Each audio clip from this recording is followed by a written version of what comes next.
Doctor Mohan Varghese, എന്തായാലും hope for the best അല്ലേ? അപ്പോൾ അങ്ങനെ വീണ്ടും വെടിനിർത്തൽ ഉണ്ടാക്കിയിട്ടുണ്ട്, അങ്ങനെ ഒരു ധാരണ ഉണ്ടായിട്ടുണ്ടെങ്കിൽ നല്ലത്. പക്ഷേ ഹിസ്ബുള്ളക്കെതിരെയുള്ള ആക്രമണം തുടരുമെന്ന് പറയുന്നു. EUവിൻ്റെ ഉപരോധം വന്നിരിക്കുന്നു. ഡോക്ടർ മോഹൻ വർഗീസ്, ചുരുക്കി പറയാം, നമുക്ക് 9 മണിക്ക് മുമ്പ് അവസാനിപ്പിക്കണം ഇത്. എനിക്കൊരു 2 മിനിറ്റ് തരണം കേട്ടോ. തീർച്ചയായും ഇത് ഹിസ്ബുള്ള എന്തു പറഞ്ഞാലും ശരി, ഇവിടെ ഒരു ഇച്ഛാശക്തി ഉണ്ടാകേണ്ടിയിരിക്കുന്നു. ഇറാൻ എന്ത് പറഞ്ഞാലും ശരി, ഇച്ഛാശക്തി ഉണ്ടാകേണ്ടിയിരിക്കുന്നു. യുദ്ധം അവസാനിപ്പിക്കുക എന്ന യുദ്ധം മനസ്സിലാണ് ജന്മം കൊള്ളുന്നത് എന്ന് ഓർക്കണം. ആ ഒരു ഇച്ഛാശക്തിയുടെ അഭാവം ഉള്ളത് കൊണ്ടാണ് തൊടുന്യായങ്ങൾ പറഞ്ഞുകൊണ്ട്, ഇതിപ്പം ന്യായം പറയാനാണെങ്കിൽ ഇറാനും ഇസ്രയേലിനും അനവധി ന്യായങ്ങൾ പറയാം ഇത് തുടർന്ന് കൊണ്ടുപോകാൻ.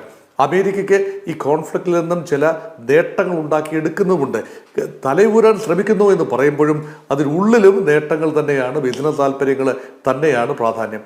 അതുകൊണ്ടാണ് പറയുന്നത് ഇവിടെ ഈ പ്രോബ്ലം ഡയഗ്നോസ് ചെയ്തതിൽ അമ്പേ പാളിയിരിക്കുന്നു ആളുകൾക്ക്. അമേരിക്ക ഇതിൽ ഇടപെട്ടതിൽ ഈ യുദ്ധത്തിലേക്ക് നയിച്ച, ഇപ്പോൾ 28-ാം തീയതി ഫെബ്രുവരി മാസം 28-ാം തീയതി തുടങ്ങിയ യുദ്ധത്തിലേക്ക് എത്തിച്ചേർന്നതിലുള്ള ഒരു തിയററ്റിക്കൽ പാരഡൈം അത്ര ശരിയായിരുന്നില്ല, അതിനുള്ള പറഞ്ഞ കാരണങ്ങൾ അത്ര ശരിയായിരുന്നില്ല. പതിറ്റാണ്ടുകൾക്ക് മുമ്പ് ഇറാഖ് യുദ്ധത്തിൽ പറഞ്ഞ കാര്യവും സമാനമായ കാര്യം തന്നെയായിരുന്നു. അതുകൊണ്ട് അവിടെ തന്നെ ബേസിക്കലി ഇതൊരു അനാവശ്യ യുദ്ധമായിരുന്നു എന്ന പൊതു നിലപാട് തന്നെയാണ് എനിക്കും ഉള്ളത്. പക്ഷെ ഒരിക്കലും ഇത്ര സംഭവിച്ചു കഴിഞ്ഞു, ഇനി എങ്ങനെ തലയൂരാം എന്നതാണ്. അത് ലോക സമാധാനം, ഒറ്റ പക്ഷമേ ഉള്ളൂ. ഇറാൻ പക്ഷമില്ല, ഇസ്രയേൽ പക്ഷമില്ല, അമേരിക്ക പക്ഷമില്ല, ഒറ്റ പക്ഷമേ ഉള്ളൂ. അത് ഭാരതത്തിൻ്റെ നിലപാടാണ്, ഞങ്ങൾ സമാധാനത്തിൻ്റെ പക്ഷത്താണ് എന്നതാണ്. ആ സമാധാനത്തിൻ്റെ പക്ഷം എന്ന് പറയുന്നത് ജീവനുകളുടെ പക്ഷമാണ്. ഇന്ത്യയിൽ നിന്നുൾപ്പെടെ പോയ പ്രവാസികളുടെ ജീവന്റെ പ്രശ്നമാണ്, ജീവിതത്തിൻ്റെ വിഷയമാണ്, ജോലിയുടെ വിഷയമാണ്. എത്ര ലക്ഷങ്ങളാണ് തൊഴിൽ ഒരുപക്ഷെ നഷ്ടപ്പെടാനുള്ള സാധ്യത. ആ ഒരു പക്ഷം നോക്കുമ്പോൾ നമ്മൾ പക്ഷം ചേർന്നുകൊണ്ട് ഏതെങ്കിലും രാജ്യത്തിന് അനുകൂലമായോ പ്രതികൂലമായോ സംഘടിക്കുക എന്നതല്ല, മറിച്ച് give peace a chance, let better sense prevail in the minds of the decision makers.